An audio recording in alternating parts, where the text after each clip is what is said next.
Hey there, Taylor Elwood here, and today I thought I would talk a bit about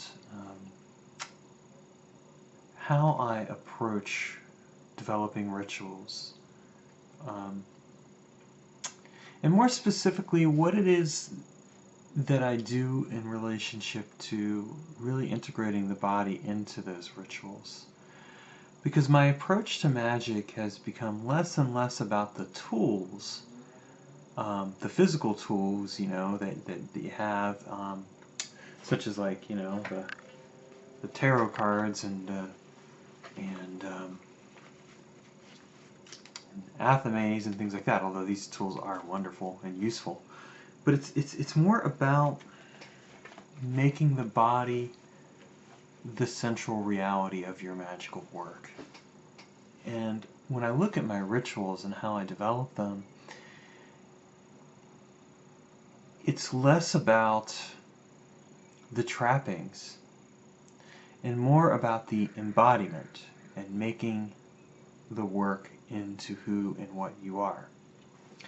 And what I mean by that is that in my own magical work, a lot of the emphasis nowadays is on memorization and the embodiment of that memorization. So one of the things I do, for example, is when I'm developing a ritual working is I will memorize the chants for that particular working. And what I'll do is I'll actually memorize them while I'm exercising. And I've shared this in a previous video, and the reason why is because exercise as a physical activity really opens the body up to being imprinted by the magical concepts as well. When you're memorizing something while you're exercising, you're actually imprinting it onto your body in a very intimate way, I feel. And you're communicating with your body through that act of exercise and memorization. I memorize it at other times too, like if I'm driving my car, I might be saying the chants to myself in my mind or out loud, but I try to find different ways to do it. Even at work, when I'm at work, I'll sometimes, say the chant to myself if there's like a slow moment or something like that. So, it's really about integrating what you're learning into your life on a regular basis. And at the same time, there is that moment where you have ritual space. And so when I go and I craft the ritual, I'm doing this ritual where I've already embodied these words and these concepts and these symbols into my body and made it into who and what I am. It becomes a distinct expression of my being. So it's not even something I have to struggle to remember. It's something that I just become and step into because I've already been becoming and stepping into it with the activities that I do. And this is where then, as a result, what ends up happening is that your body and your memory becomes the ultimate magical expression of what it is that you're seeking to work with or connect with, because you've already attuned it to yourself and you've become this tuning fork, if you will. This kind of expression of the magic. You've embodied it into your being. You've become it. You are it. It's an expression of yourself. And this isn't to say then that tools aren't useful at that point, because they are. For example, I have my ritual cord that I'll wear when I'm doing rituals, which has a variety of functions that it performs. Or I might use an athame, or I may use tarot cards, or any of those other things, but I've also already embodied it into who and what I am. And for me, I think that that's where it really changes your approach to magic, when you make it an active part of your identity on a physical level, an emotional and mental and spiritual level. It's something that you become one with. It just is, and you just are.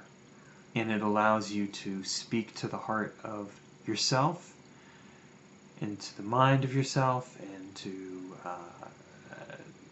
at the same time, the heart of the universe and the mind of the universe.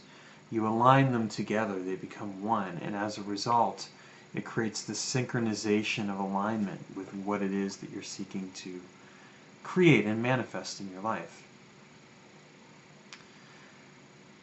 And at the same time, I think that really, when you're doing this work and you're doing it in a way where you're imprinting it upon your body and your mind in the way that I'm talking about, what you're really doing is you're also setting it up so that it really does change who you are as well as the world around you. So often what I see with magic is a focus on changing something external to the person.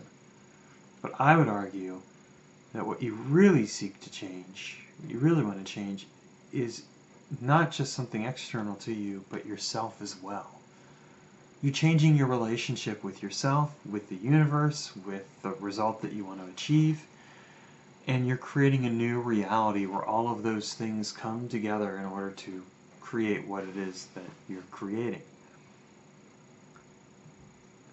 More importantly, from a different perspective, it's also useful if you're seeking to align yourself with different spiritual allies. Like, for example, some of the work I've been doing around archangels has really been about connecting with those archangels on a level where I'm embodying that connection. So if I'm doing a chant to an archangel, right, what I'm doing is I am aligning my internal reality to the external reality of the archangel and creating this bridge where the two where essentially the connection is made, and creating this internal environment within myself that welcomes that connection and at the same time allows that connection to be expressed to the world around you. Someone who talks about this a lot, who I highly recommend, is William G. Gray. His books are amazing. In fact, I just finished reading Attainment Through Magic by him, and I'll have a review on it of it on my site, magicalexperiments.com, so you have to look for that sometime soon. I usually wait until I've read enough books where I like get to a point that I'm like, okay, I've got 5 or 6 of these reviews, I'll just put this up as a blog post. So right now there's 3 books on there. I'm working on some more, so at some point you'll see a review sometime later in the month of June of 2018. Anyway, when you want to connect with the spirit, it really is the same thing. You know, you're preparing your internal environment as well as the external environment, and you're making them sync together.